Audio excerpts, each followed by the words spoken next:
Bom, gente, é o seguinte, olha só, eu vou falar sobre a simpatia. Essa questão é uma questão que começou a me chamar a atenção logo que eu entrei para o Espiritismo, porque eu peguei um dos livros para poder ler, que eu acho que são os mais bonitos que é da doutrina espírita, que é o Nosso Lar. Sobre o Nosso Lar, ele, em diversos pontos, ele falava de simpatia. E aquilo foi chamando a minha atenção, mas eu não conseguia ainda ligar os pontos. Depois eu peguei um outro livro para ler, que era o Boa Nova. Um livro assim, belíssimo, belíssimo.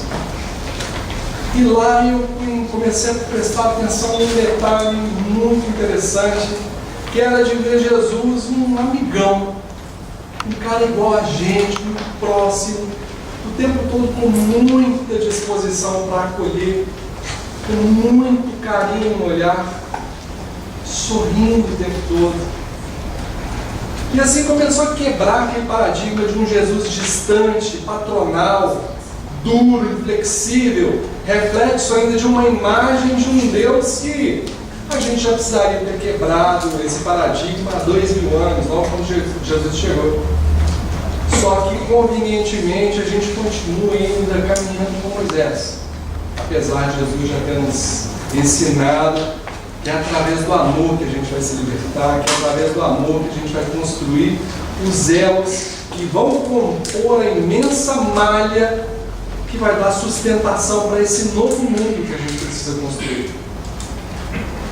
Cada coração que se entrelaça nesse propósito é um elo nessa imensa corrente. Jesus, por excelência, foi o que mais soube bem fazer. Foi o exemplo por excelência das virtudes, é claro, mas principalmente por toda a simplicidade, toda a humildade que nele já são conquistas prontas, de que ele dava testemunho em todas as relações que ele nos deu a conhecer através dos livros que chegaram para a gente pela doutrina, né? Então Jesus, ele não veio destruir lei nenhuma, ele veio cumprir essas leis. E o cumprimento dessas leis, com a lei de amor, é maravilhoso. Porque Jesus acolhe, Jesus ouve. Mas principalmente, Jesus já trazia pronto toda a vibração, todo o magnetismo, toda a energia que antecedeu o momento em que ele ia encontrar com a gente. Ou seja, essa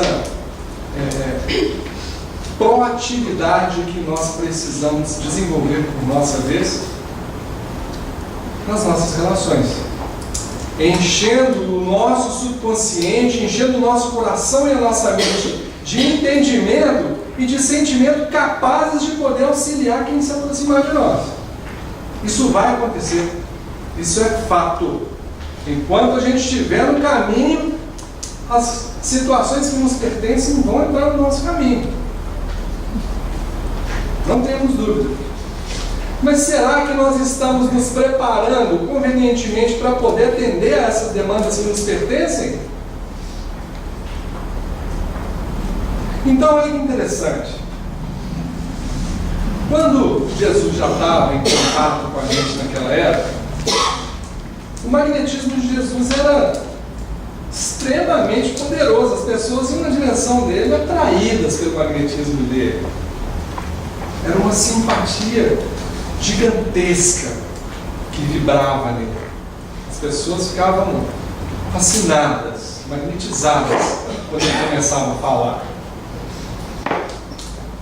Então, naquele momento, dentro daquele contexto, sem querer quebrar nenhuma lei, sem querer destruir nenhuma lei, ele pegou e falou assim, num dos momentos que é um dos mais bonitos também, no meu entender, que é lá na parábola do mordomo infiel, quando ele pega e fala assim: grandeai amigos com as riquezas da injustiça. Jesus talvez não poderia dizer naquele contexto: gente, vamos cultivar simpatia, vamos plantar no coração de quem estiver ao nosso lado o entendimento, o acolhimento, todo o amor que a gente precisa construir. Jesus, ele era muito sintético e ao mesmo tempo simplificava tudo. E ele simplificou essa lição também. Ele falou, gente, vamos granjear amigo. Vamos pegar esses recursos que a providência divina nos empresta e tirar disso o melhor que a gente pode. Olha aqui que o Emmanuel comenta para a gente na lição 111, que se chama Granjear e Amigos. Está no livro Pão Nosso.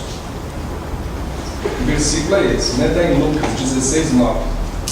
Também vos digo, granjeai amigos com as riquezas da injustiça. Vou pegar só um trechinho da lição, gente.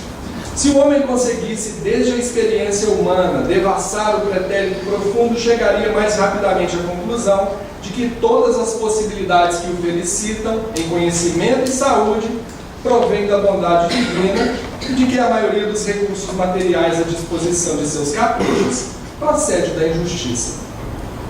Não nos cabe particularizar e sim deduzir que as concepções do direito humano se originaram da influência divina, porque, quanto a nós outros, somos compelidos a reconhecer nossa vagarosa evolução individual do egoísmo feroz para o amor universalista, da iniquidade para a justiça real.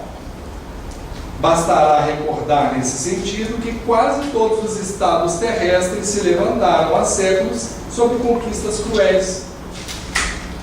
Com exceções, os homens têm sido servos dissipadores que no momento do ajuste não se mostram à altura da autonomia. Ou seja, todos nós vamos ter que prestar conta desses recursos que a gente recebe. Todos nós. Esse momento é um momento inexorável. Nós vamos estar diante da nossa consciência no momento que a gente desencarna. Isso é fato. Isso aconteceu com a André Luiz, inclusive, e não é do jeito que a gente imagina que a gente vai estar diante de um tribunal e aquele monte de juiz julgando. Não, é num quarto, né? Num quarto lá de um hospital ou de um pronto-socorro, com um enfermeiro e com um médico muito carinhosos, muito atenciosos, nos ajudando a drenar ali a nossa consciência. Isso vai acontecer com a gente também. Então nós vamos ter que prestar conta desses recursos. Não tenhamos dúvida. Esses recursos a gente vai perceber que são puramente acréscimos de misericórdia. E que nós precisamos utilizar esses recursos, então, para poder cativar, cultivar o amor, a fraternidade, a amizade, o companheirismo, todos os fatores que nos ligam às pessoas e que fazem com que as pessoas se interessem por nós, queiram interceder em favor de nós. E isso é trabalho, gente. Isso é esforço que precisamos empreender no dia a dia. Nós não vamos conseguir fazer isso despertar no coração de quem está ao nosso lado em questão de um dia só. É um trabalho, é um esforço contínuo, aonde a gente vai se dedicando ao outro, porque o outro gradativamente vai expondo as suas dificuldades e nos trazendo no convívio a possibilidade da gente ajudá-lo, se a gente estiver disposto a ouvir. Olha só. Eis porque Jesus nos legou a parábola do empregado infiel, convidando-nos à fraternidade sincera, para que através dela encontremos o caminho da reabilitação. Olha que interessante. Através da fraternidade, a gente vai se reabilitar. O Mestre aconselhou-nos a granjear amigos, isso é, dilatar o círculo de simpatias em que nos sintamos cada vez mais intensivamente amparados pelo espírito de cooperação e pelos valores intercessórios. Olha que interessante. Quando a gente consegue, então, despertar no coração de quem está ao nosso redor esse interesse, as pessoas começam a querer trabalhar juntas. Principalmente, elas vão se interessar em interceder por nós, em auxiliar-nos nas nossas dificuldades, em nos reerguer, porque nós também caímos o tempo todo, gente, e a gente precisa muito desse auxílio. Ele é indispensável para a nossa caminhada. Ninguém consegue caminhar sozinho. Ninguém. Jesus fala, eu sou o caminho. Ninguém vai ao Pai se não for por mim. Humberto Campos pega e complementa. E ninguém vai para Jesus se não for pelo próximo. Ou seja, o nosso caminho para ir na direção do Mestre é o nosso próximo. É o nosso próximo. E normalmente quem está mais próximo da gente são as pessoas com as quais a gente tem os compromissos mais graves, mais complexos. E que a providência divina carinhosamente aproxima de nós, nos convidando nesse movimento de abrir o nosso coração, de expor também as nossas dificuldades, para que nesse movimento a gente possa mutuamente se amparar.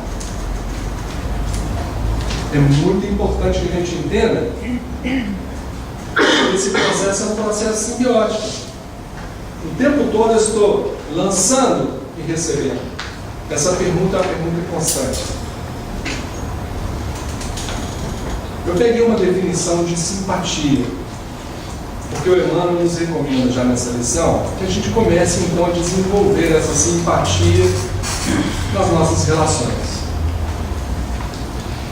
A definição de simpatia segundo o Livro dos Espíritos, e lá dentro do Livro dos Espíritos, nós temos diversas questões que abordam o tema, mas eu peguei uma só, porque eu acho que ela abrange bem assim, o entendimento que a gente vai precisar na questão. A questão 514. A definição de simpatia. Os espíritos simpáticos são os que se sentem atraídos para nós por afeições particulares e por uma certa semelhança de gostos e de sentimentos, tanto para o bem quanto para o mal. A duração de suas relações se acha quase sempre subordinada às circunstâncias. Olha que interessante. Quando a gente começou a falar de Jesus e falava que o magnetismo de Jesus era algo fascinante, aquilo já é uma virtude pronta. Em nós, o nosso magnetismo, a vibração, a energia que todos nós trazemos, é o resultado de um longo processo também. Nós somos o resultado, agora, nesse momento, de uma longa equação de vários milênios.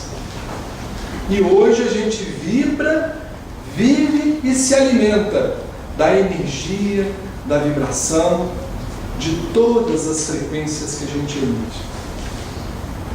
Nós estamos emitindo pensamentos, vibrações, ondas, e estamos recebendo vibrações, conexões magnéticas, induções. Tudo que a gente emite, a gente recebe em frequência justa. Então, nós influenciamos e somos influenciados à distância. Tudo que a gente recebe potencializa aquilo que a gente é. As nossas emissões vão determinar o caráter e o teor das emissões que a gente for receber. Então as nossas vibrações vão passar a ser potencializadas por vibrações e energia de outros milhares, talvez milhões, que vibram, pensam e sentem na mesma frequência. Então olha que interessante.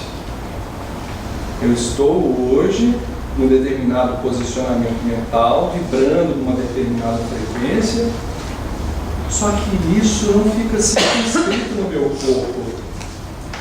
Isso se expande e se contrai. Quando eu me aproximo de alguém, o meu campo se entrecruza com o campo daquele que está próximo de mim. A pessoa passa a sentir a minha energia, porque ele se conectou a ela. Daí a gente vai sentir simpatia se as vibrações, se o magnetismo for semelhante, ou antipatia se for uma energia repelente. Está ficando claro? Por isso, gente, tem algumas situações que a gente sente assim uma necessidade de afastar de determinadas pessoas por conta da energia que aquela pessoa emite, da vibração que parte dela. E ao mesmo tempo acontece o contrário, né? Tem situações que a gente quer se aproximar, as pessoas nos atraem. Então, é muito importante a gente poder aprender a sentir o que a gente está provocando nos outros. Quem está próximo de nós é um excelente auxiliar para nos ajudar a perceber o que a gente tem provocado no outro. Quais as reações que a gente tem provocado em quem está ao nosso redor? Se eles sentem necessidade de se afastar ou de se aproximar, se eles estão se sentindo bem ou mal, tranquilos ou nervosos, aflitos. Tudo isso tem muita informação que a gente precisa aprender a observar para poder chegar a conclusões a nosso próprio respeito. É muito importante a gente observar isso. Então, gente, sem a gente perceber, a gente está desenvolvendo na nossa própria vida num processo que a gente... Isso é uma colocação pessoal, tá? Num processo de desenvolvimento de uma simpatia que acontece num processo passivo, ou seja, eu estou vivendo as minhas escolhas, elas determinam o tipo de vibração, o tipo de energia que eu estou cultivando, e isso vai fazer com que determinadas pessoas se associem mentalmente comigo, mas principalmente eu vou começar a atrair desencarnados e encarnados também no meu convívio, de acordo com esse processo que passivamente ou inconscientemente eu vou desenvolvendo na minha vida. Tem aquele velho jargão, né? Dizem, diga-me com quem tu andas, que eu te direi quem tu és. Ele é bem verdadeiro. Porque na realidade as nossas companhias estão com a gente por conta da sintonia. Por a gente pensar, por a gente sentir, buscar basicamente as mesmas coisas. Então, nesse processo de sintonia, a gente estabelece, sem saber, simpatias. Mas é muito importante que a gente observe a direção que a gente está criando essas simpatias. Porque nós podemos muito bem, cultivando ali uma paixão, um desequilíbrio qualquer, também criar uma série de elos de simpatia com espíritos desequilibrados que passam a fazer parte da minha vida e fomentar cada vez mais o desequilíbrio que, às vezes, por falta de vigilância, a gente tenha se permitido verificar. E essas companhias vão passar a nos induzir para que a gente se aprofunde ainda mais. E esses elos vão se tornando cada vez mais estreitos à medida em que a gente vai se permitindo ficar naquele posicionamento. Cada vez mais a gente vai sendo influenciado, influenciando também, que a gente passa a ser joguete nessas situações, passa a ser magnetado, né? E os processos obsessivos correm intensivamente. É preciso que a gente considere que existe simpatia entre obsessor e obsidiado, porque senão não haveria meios de um se conectar com o outro. Está nos livros do André Luiz, lá em vários livros tem explicações bem claras sobre isso.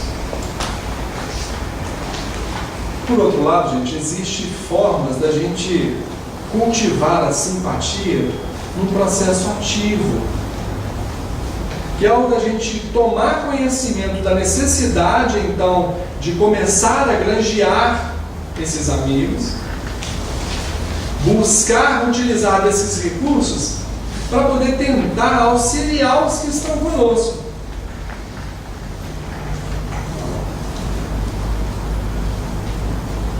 Quando eu estava fazendo a pesquisa para poder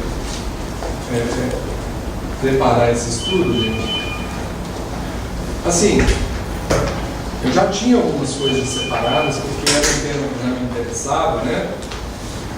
Mas eu comecei a buscar um pouco mais intensivamente para poder fazer a bibliografia. Eu fiquei assim, pasmo com a quantidade de referências ao tema que eu encontrei. Assim, depois se alguém quiser, eu tenho todas as referências aqui anotadas, porque se eu fosse listar aqui, eu ia gastar alguns minutos.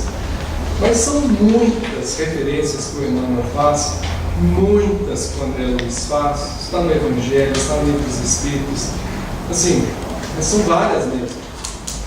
Então, nós temos a felicidade de poder ter o entendimento para poder começar a cultivar essas simpatias com entendimento de causa, utilizando esses recursos para poder trazer os corações que estão ao nosso redor para junto do nosso, sabendo da necessidade que nós temos de nos ampararmos. Então eu peguei alguns trechos,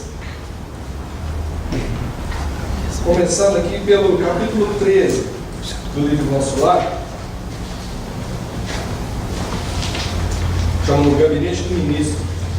Naquele momento em que o André Luiz resolve conversar com o Clarencio para pedir para trabalhar como médico lá em Nosso Lar.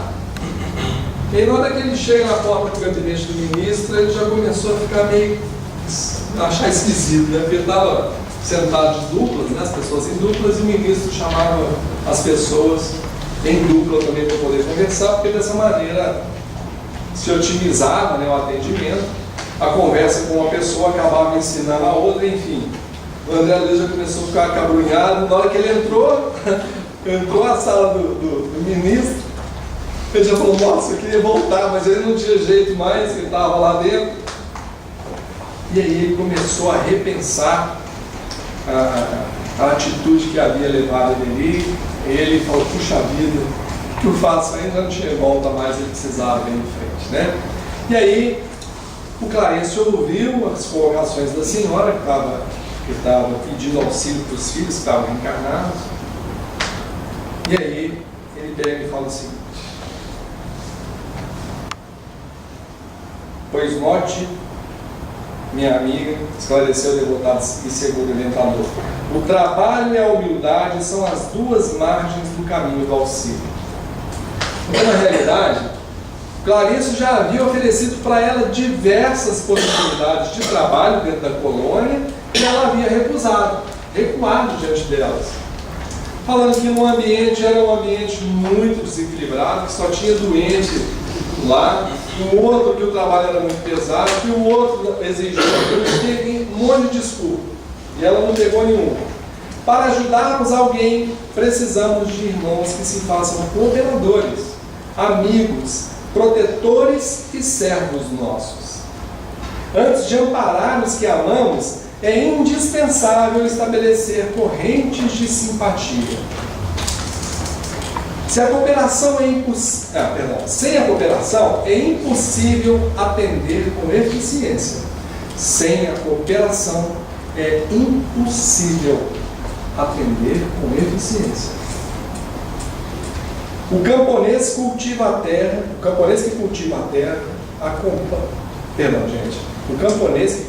terra, alcança a gratidão dos que saboreiam os frutos.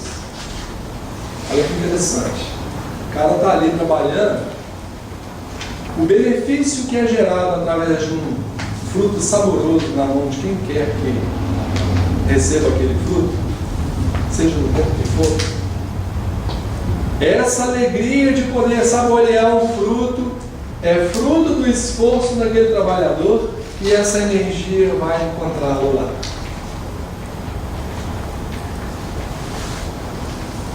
Eu estou arriscando aqui, gente. Que bobagem, né? Eu estou lendo sem óculos. Vocês vão ver quem quer ler bem. Então vai ter o Emmanuel, na lição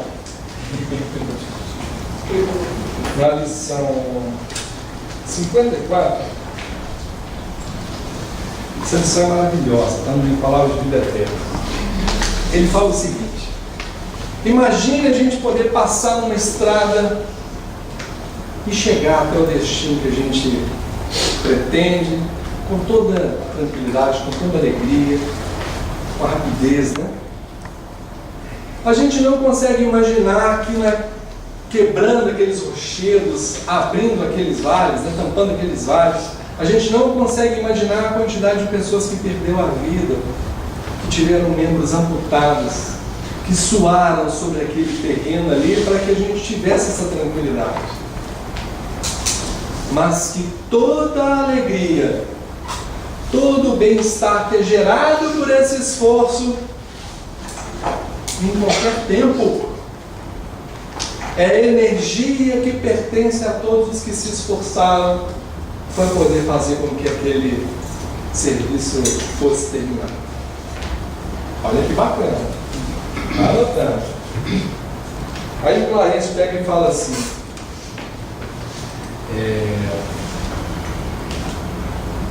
está numa outra lição, já no capítulo seguinte, capítulo 14. Na maioria das vezes praticou esses atos meritórios. Isso aqui está falando do André Luiz, perdão, é um pouquinho antes. Ele fala para o André Luiz o seguinte: meu amigo, não possuo apenas verdades amargas, tem igualmente a palavra de estímulo. Não pode ainda ser médico em nosso lar, mas poderá assumir o cargo de aprendiz oportunamente. Sua posição atual não é das melhores, entretanto, é confortadora, pelas intercessões chegadas ao Ministério do Auxílio a seu favor. Olha que interessante. Minha mãe? Perguntei inebriado de alegria. Sim, esclareceu o ministro, sua mãe e outros amigos, no coração dos quais você plantou a semente de simpatia. Olha que legal. Logo após a sua vinda, pedi ao Ministério do Esclarecimento providenciasse a obtenção de suas notas. Complicou, né, gente? Tem boletim. Boletim lá em cima. Examinei atentamente, muita imprevidência, numerosos abusos, muita irreflexão, mas nos 15 anos de sua clínica também proporcionou receituário gratuito a mais de 6.000 necessitados. Na maioria das vezes praticou esses atos meritórios absolutamente por troça. Troça, gente, com zombaria, com caçoando, né? O que é dito ou feito com a intenção de provocar riso ou hilariedade acerca de alguém ou algo. Ou seja, ele fazia isso meio que caçoando as pessoas que chegavam lá. Olha esse negócio. Então, ele fazia, na maioria das vezes, com esse tipo de posicionamento. O verdadeiro bem espalha bênçãos em todos os caminhos, apesar de ele fazer com esse tipo de posicionamento. Desses beneficiados, 15 não o esqueceram e têm enviado até aqui veementes apelos a seu favor. Devo esclarecer, no entanto, que mesmo o bem que proporcionou aos indiferentes surge aqui a seu favor. Ou seja, gente, os 5.985 restantes que não conseguiram perceber que havia necessidade de agradecer ou pedir a Deus por quem intercedeu por eles, toda essa energia gerada pelo bem que ele fez é fruto que pertence ao André Luiz e pesou a favor dele naquele momento. Então não importa se o bem que a gente faz a alguém não consegue ser percebido, não importa, porque da contabilidade divina não escapa nenhuma vírgula. Nenhuma vírgula. E nós teremos um boletim. Eu sei que o Rafa vai tentar criar um meio de driblar o boletim.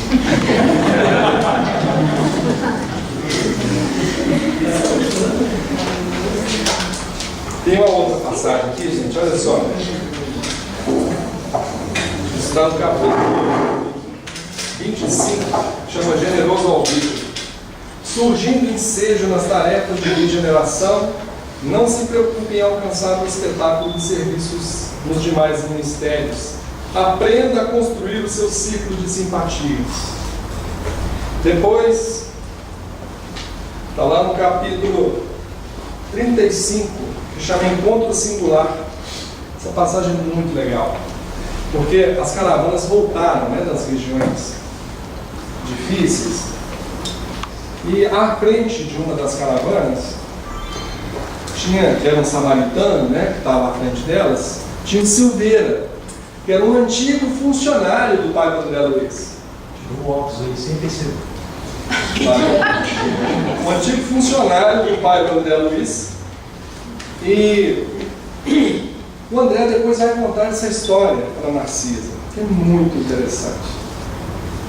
Porque na realidade, esse Silveira, ele chegou num momento de extrema dificuldade.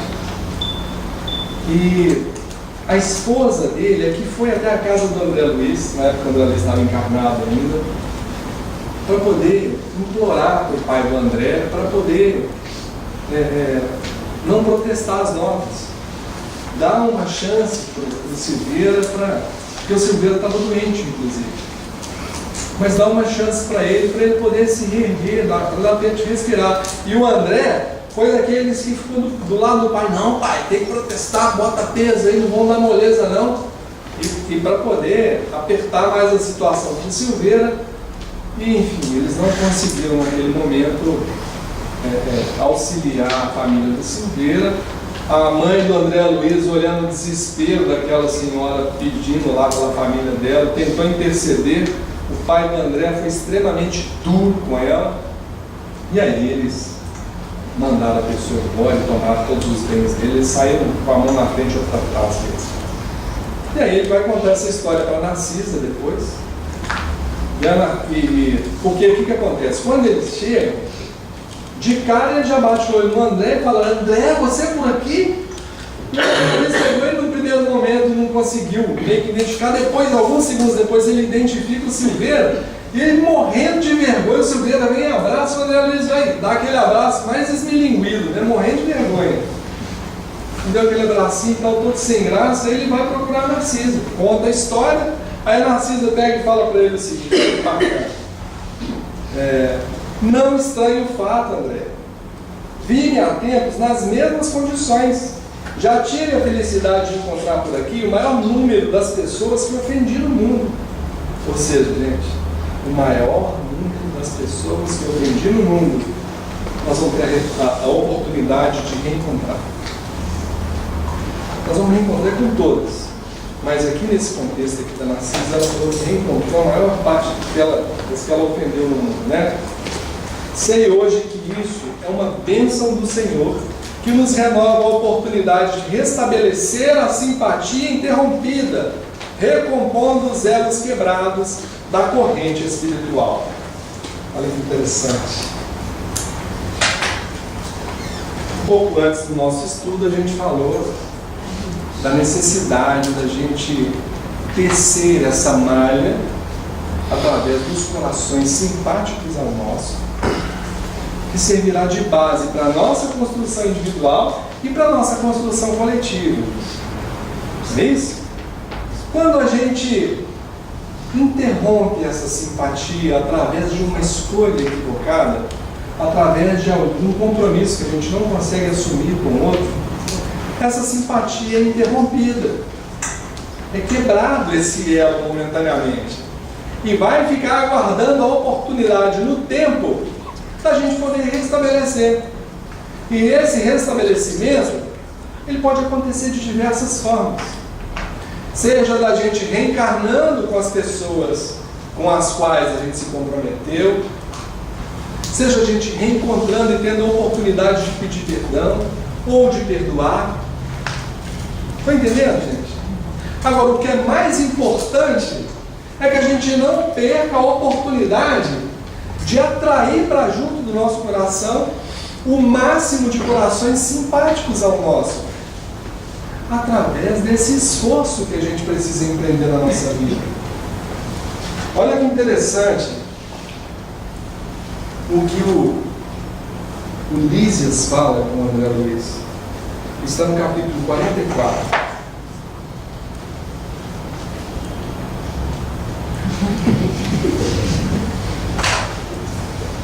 Não tenha dúvida, disse sorrindo. Quando nos reunimos àqueles a quem amamos, ocorre algo de confortador e construtivo em nosso íntimo. É o alimento do amor, André.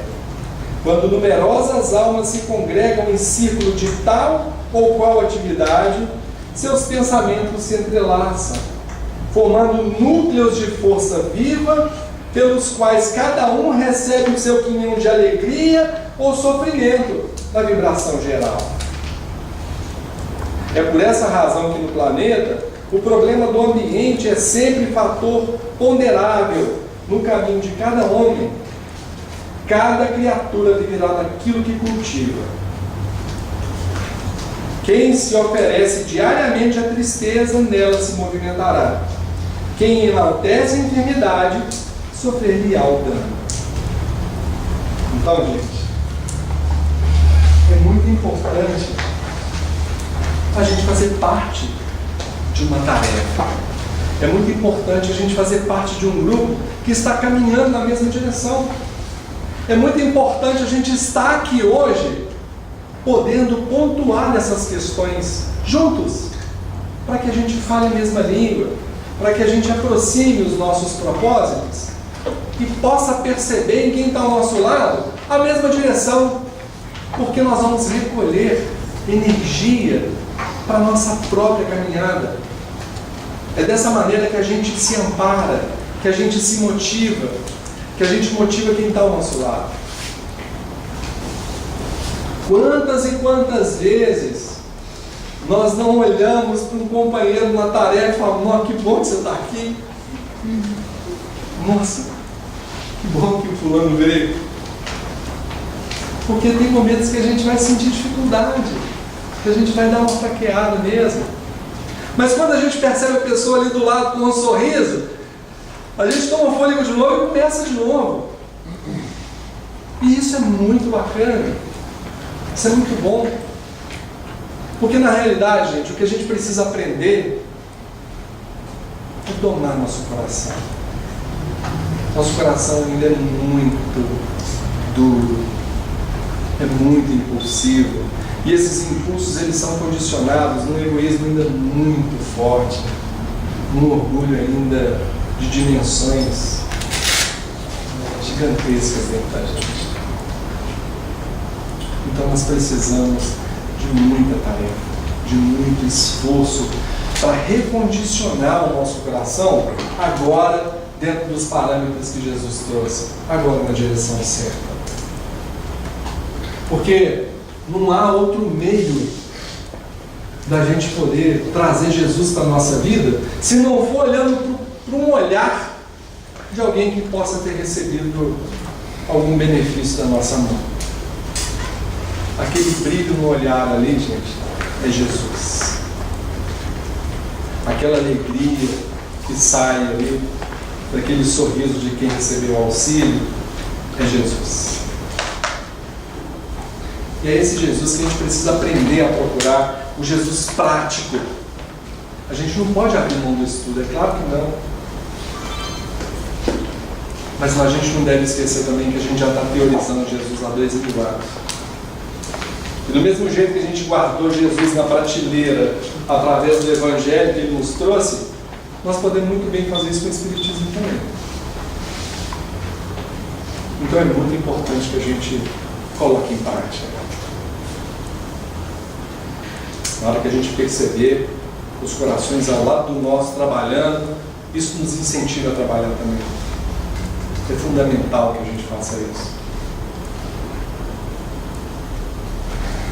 Olha só. Eu trouxe uma outra lição que vai falar sobre simpatia também. É a lição, é o último capítulo do livro Evolução em 2 Mundos. se chama invasão microbiana. Então, olha só, nós precisamos nos conhecer. Isso é fundamental para a gente poder se transformar. Quando a gente estaciona nesse processo, a providência divina ativa mecanismos que nos auxiliem a movimentar novamente. E normalmente esses mecanismos, eles são mecanismos dolorosos, para fazer com que a gente expurgue do nosso espírito o excesso de desequilíbrios que a gente acumula sobre a gente mesmo. Então, olha só que bacana esse capítulo. Chama invasão microbiana. O André Luiz pergunta, os espíritos perguntam, não é o Kardec não.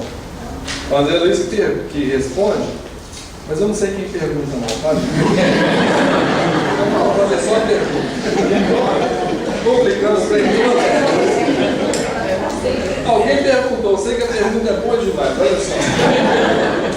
A invasão microbiana está vinculada a causas espirituais? Aí o André Luiz responde. Excetuados os quadros infecciosos pelos quais se responsabiliza a ausência de higiene comum, as depressões criadas em nós por nós mesmos, nos domínios do abuso de nossas forças, seja adulterando as trocas vitais do cosmo orgânico pela rendição ao desequilíbrio, seja estabelecendo perturbações em prejuízo dos outros, plasmam os nossos tecidos fisiopsicossomáticos, que nos constituem o veículo de expressão, determinados campos de ruptura na harmonia celular. Ou seja, ele fala o seguinte: exceção feita às pessoas que não têm higiene, né? Todo o processo infeccioso começa nas rupturas que são provocadas por nós mesmos através da sinergia celular, que é quebrada, cria-se rupturas através das perturbações que a gente mesmo estabelece, seja no cultivo de paixões, né, de posicionamentos viciosos, enfim, desequilíbrios. Os nossos desequilíbrios vão plasmando no nosso tecido do perispírito esses pontos de ruptura. Chega num ponto em que a célula é bombardeada pelas emissões mentais que a gente mesmo elabora.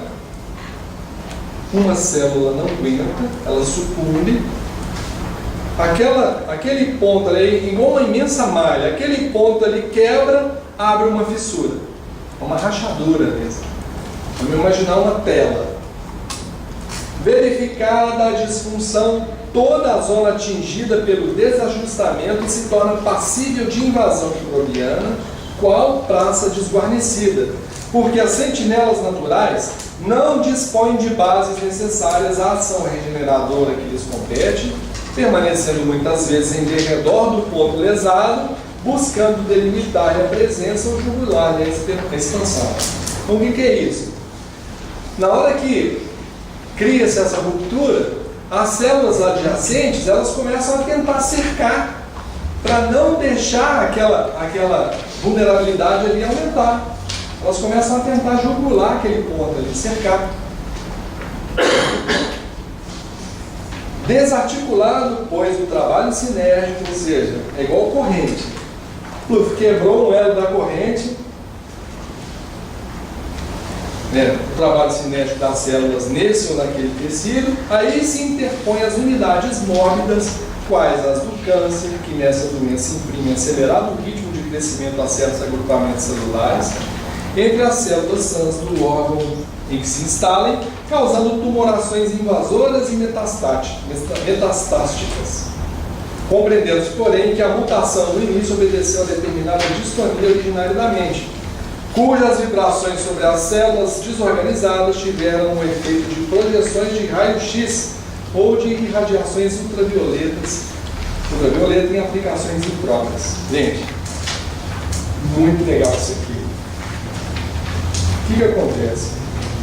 Quando quebra-se essa sinergia, aquele ponto vulnerável, ele começa a receber a intromissão de agentes mórbidos. Todo tipo de bactéria encontra fácil acesso nessas regiões e começa a se estabelecer o desequilíbrio ali, ele começa a meio que se consolidar. Então, ele dá um exemplo ali do câncer, por exemplo, começa-se a tumoração e aquela região recebendo ainda o alimento mental em desequilíbrio, porque normalmente a nossa mente mantém o mesmo padrão. Esses raios que são projetados sobre essas regiões são comparados aos raios-x, né? Em questão de radioatividade mesmo. Então vai alimentando radioativamente aquela região, aumentando ainda a predisposição para que esses tumores, para que esses desequilíbrios se efetivem no nosso organismo. Quer falar? Você vê que é o buraco na camada de ozônio, né? Permite mais a entrada de raio solar sem fluorescente. O símile é o mesmo, né? Mesma coisa. Emerge então a moléstia, o estado secundário em largos processos de desgaste ou devastação pela desarmonia que compele a usina orgânica. Gente, olha só. Aí ele vai falar do mal que se estabelece nesse organismo. Quando o doente, porém, adota comportamento favorável a si mesmo pela simpatia que instila no próximo, as forças físicas encontram sólido apoio nas radiações de solidariedade e reconhecimento que absorve de quantos lhe recolhem o auxílio direto ou indireto. Ai, que bacana isso. Ou seja, na hora que a gente começa então a aplicar o bem, todo o sentimento de alegria, de satisfação, de simpatia que a gente consegue provocar em alguém que a gente tiver servido um copo d'água com alegria. Esse sentimento é energia, é fruto que nos pertence. E começa a aumentar a nossa resistência. Da mesma maneira, com radiações, só que aí são radiações positivadoras. Enquanto os desequilíbrios promovem projeções, né? Comparadas ali a raio gama, raio X, tudo que é cheio de radiação que promove o desequilíbrio ali, que abre a possibilidade de desenvolver doença, essas radiações elas ajudam a recompor o desequilíbrio que está sendo estabelecido. Reconhecimento direto ou indireto. Olha que bacana isso, gente. Quando a gente... Vamos pegar um exemplo melhor. Eu creio que aqui deve ter muitos pais. Se alguém faz bem para o nosso filho, como que a gente fica? Feliz, né? A gente vai olhar para a pessoa que ajudou o nosso filho e vai sentir o quê? Alegria, né? Mas e o seu filho vai ficar feliz de ser ajudado também? Vai, né? Só aí já são duas pessoas. Ou seja, a mãe já é o benefício indireto que aquele que fez o bem já está recolhendo. Só que tem o mentor espiritual do filho, o mentor espiritual da mãe, tem o avô que acompanha o neto para todo lado, está desencarnado também, e que vai ficar muito feliz de você ajudar o neto dele. Tem um outro espírito que acabou se interessando pelo neto porque achou que ele é uma criança boa, e aí quis ficar lá. Gente, não tem como medir isso. Não tem como medir. As simpatias indiretas não tem como a gente medir. Por isso que a gente às vezes olha uma tarefa e não imagina a quantidade de desencarnados que estão ali, felizes de estarem recebendo aquele benefício, e quantos estão acompanhando aquele desencarnado que foi trazido para ali, que também estão felizes da gente oferecer a oportunidade de estar auxiliando eles. Igual na campanha do quilo, por exemplo.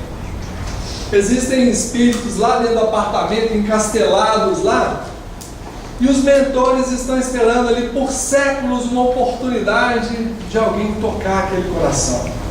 Eu estarei da campanha do quilo, um mês vai lá, deixa um papelzinho. Ele vai, amassa e joga fora. No outro mês vai lá, deixa o papelzinho, ele amassa e joga fora. Depois de uns 20 meses, ele pega o papelzinho, lê a mensagem, amassa e joga fora. Depois de uns 2 anos, ele lê, aí vou dar um saco de arroz para esses chatos parar de passar aqui. Caralho, ajuda. Até chegar um dia em que ele vem assistir uma palestra. Isso já aconteceu várias vezes. Aqui dentro. Então, o mentor desse indivíduo, ele vai ficar feliz com os tarefeiros. O mentor daquela família vai se sentir feliz pelo esforço que esse grupo fez. Estão entendendo, gente?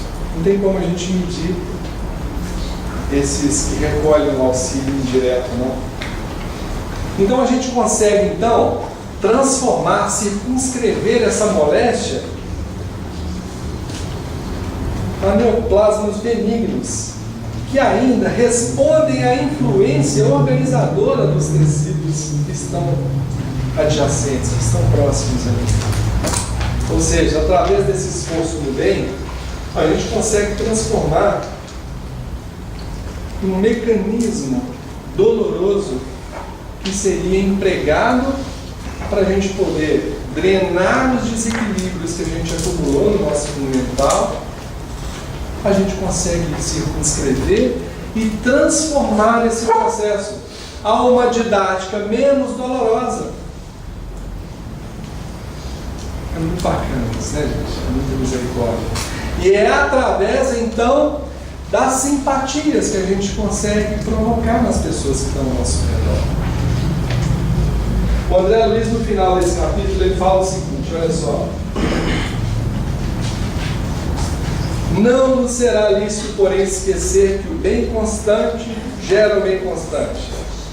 E que, mantida a nossa movimentação infatigável no bem, cada atitude no bem gera em quem recebe um sentimento de simpatia. Esse sentimento é fruto que nos pertence. Vem na nossa direção e bombardeia o nosso fundo mental, nos ajudando a quebrar as cristalizações que a gente ainda traz, eliminando dessa maneira a necessidade de passar por uma enfermidade que, como recurso divino, vem como ferramenta para nos ajudar a fazer esse processo.